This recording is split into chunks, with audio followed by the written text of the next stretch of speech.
Olivier Bufole from University of Illinois Springfield. I'm going to find the structure of a molecule by using mass spec, IR, carbon NMR, and hydrogen NMR. And I'm going to use the formula as well. Alright, so first we're going to have to start with mass spec. The formula for my unknown is C9, H13, nitrogen, and O3. First, we're going to calculate the degrees of unsaturation. That's calculated by 2 times the carbon. In this case, is 9 plus 2 plus the amount of hydrogens, which is 0 here, plus the amount of nitrogens, which is 1, minus the amount of hydrogens, which is 13, and divide all that by 2. And from this we get 4, which means there's an amount of double bonds and rings. And from here we're going to look at our mass spec here to identify any fragments we can get. So the base peak over here is 44, and the M plus, which is the more mass of our substance, is around 184. This will be over here. And we can calculate some fragments we can get. You can get around many fragments, such as 9 here, 60, 91, 119. But I did these calculations, and none of these fragments over here really match with any you'll find in a common fragment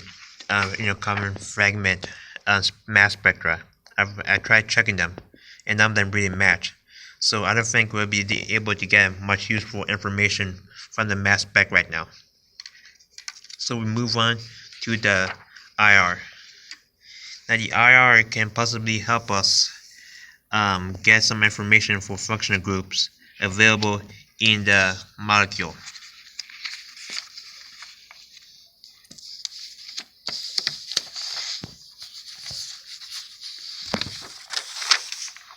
So from zone, so as you can see the molecule over here, we seem to get like a very large tongue in the background, which indicates that there is an multiple alcohol groups within the molecule, affecting the signal greatly. See, we get a strong dip in zone 1, which is a sign of an amine group.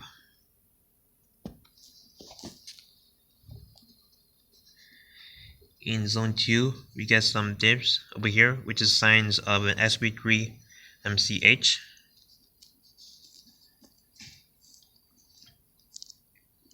We now again, there's no zones here. In zone 3, there will be a sign of a C triple bonded to another carbon, but there's only a curve over here, and there's no sharp curve. There's no sharp sword-like thing, so there's likely no signal over here.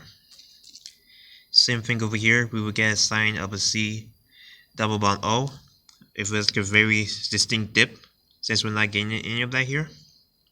If it's zone 5, we get 2 distinct dips, which is a sign of a benzene ring.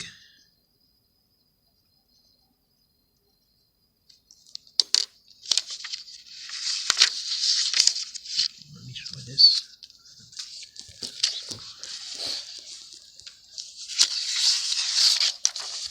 As you can see here, it's a dramatic here around matches around the thing we have over here.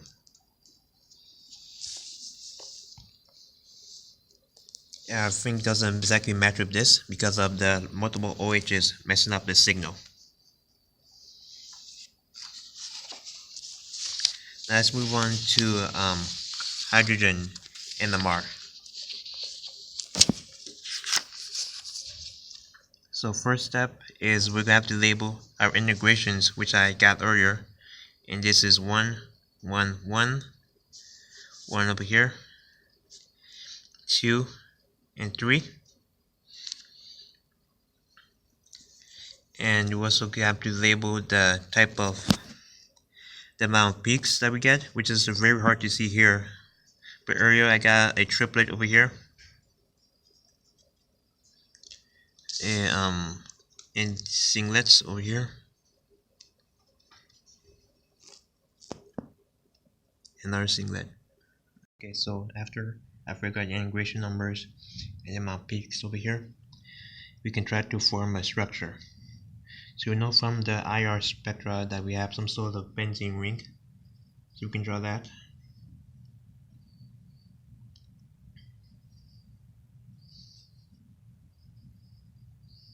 You know, each benzene ring is a carbon, so 6 carbons over here. Each side has a hydrogen.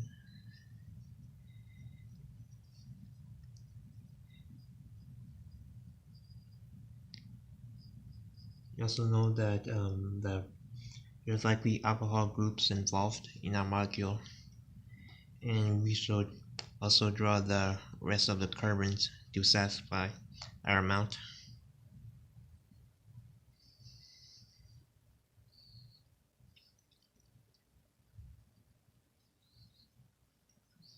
We likely know there's a nitrogen involved based on the formula itself. So maybe perhaps there's one here. We should just draw the rest of the hydrogens. After that, we have our basic set for the molecule. With this, I have our HNMR here. I've labeled the integration numbers and the integration numbers, the amount of hydrogens, and the amount of peaks. You have a singlet, a doublet, a triplet, and some 30 doubles here, which indicate a benzene ring. So from this and the information we got earlier, this is what I approximate the structure may be like. So now for this, there's 3 carbons over here, which might be the integration of 3, and it's connected to a nitrogen, which is in a carbon. So for the n plus 1, it will be 0 plus 1, which resonates with this, a singlet. Over here, and I connected to this carbon over here, which has 2 H's. And since there's nothing that can be obtained here, we look at the next carbon. It is and it says it's a doublet. So based on the n plus 1 rule, there should be a single carbon connecting over here. And for over here, these are our 30 doublets, which indicates some sort of benzene ring. So this is likely accounts for this over here. And we can start to fill in the gaps with the we can try to fill in the gaps with the missing hydrogen and oxygens. So I'm going to fill the hydrogens here.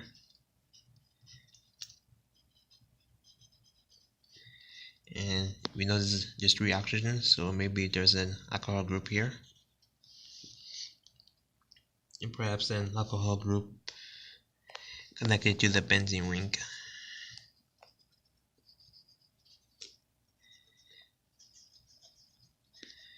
The other structure makes some more sense because there's one hydrogen here, so that explains why there's a triplet over here. Since there's exactly 2 more bonds here, this nitrogen over here can account for the missing hydrogens, and these 2 oxygens over here can also account for the missing hydrogens, and they can also account why we're only seeing 3 signals here from the benzene ring. If we check here with the HNMR guide, between 2 and 2.5 this alcohol hydroxyl group, but it's possible that the main group is possibly altering the signal. And we know at 4.5 it's still within the range of alcohol hydroxyl. Again, possible amine group is altering the signal. we know at around near 7 there's it connects to an aromatic group right at the top, which makes sense since there's no way there could be a double bond over here to a carbon oxygen. And now with that, we can look at the final step, which is carbon NMR.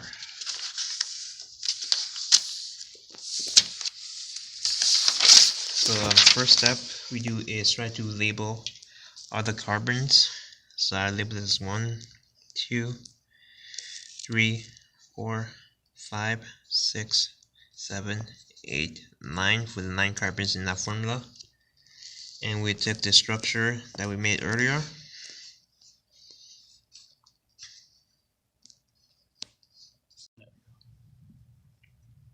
Okay, so we turn the structure here. So we got earlier. Wait, which is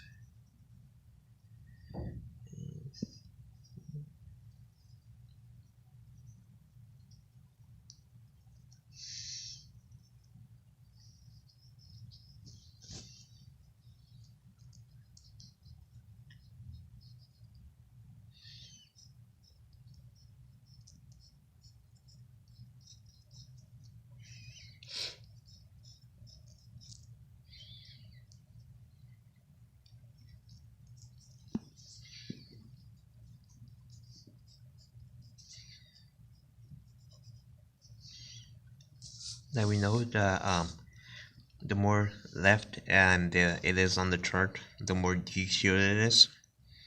So over here, it must be relatively deshielded. And we look at this table over here. Over here is around the region where alkyl groups and alkyl halide groups will be. So I'm guessing number 9 would be this carbon over here.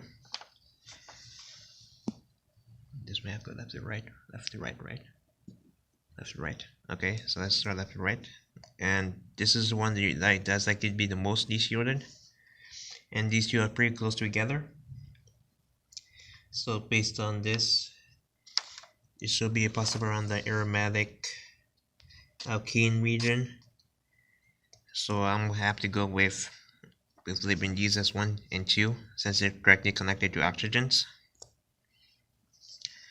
Over here at number 3, and it should possibly be this one.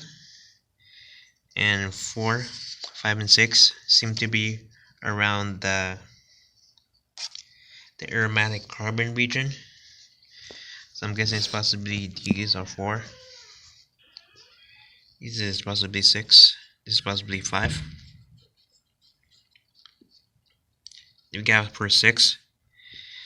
I already labeled this one as over here since it's possibly the least deshielded. This is number 8 is most likely this one since it's only a little bit away from over here. It's only connected by 2 hydrogens. And number 7 is most likely this one since it's the one most associated with an electronegative atom. And that's it.